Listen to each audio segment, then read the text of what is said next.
a homecoming nearly a century in the making.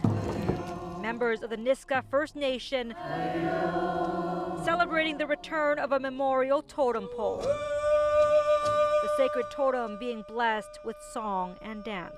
Welcome home, dear ancestor. It's been a journey. Samalgat Nisga'a and his family emotional as one of their ancestors finally returns home.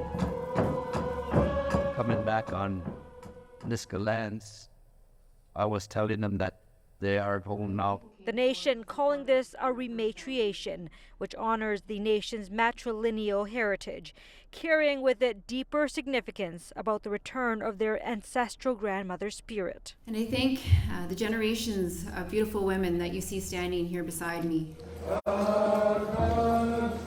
Last month, a Nisga'a delegation traveled to Edinburgh to prepare the pole for its voyage back to BC. It was carefully loaded into a Canadian military aircraft and then transported by a procession into the First Nation. We had to get her back on home soil.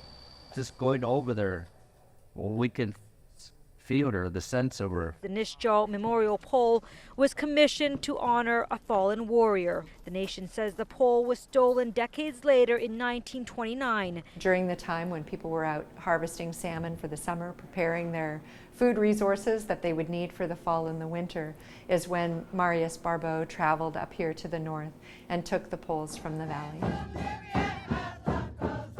The nation calls this meaningful action and a reminder of how to move forward. And it marks the beginning of true reconciliation when it comes to bringing our ancestors home, bringing home our artifacts that were taken without consent. The pole will be raised at a later date, with elders saying their ancestral grandmother will finally be at peace after 94 years of unrest.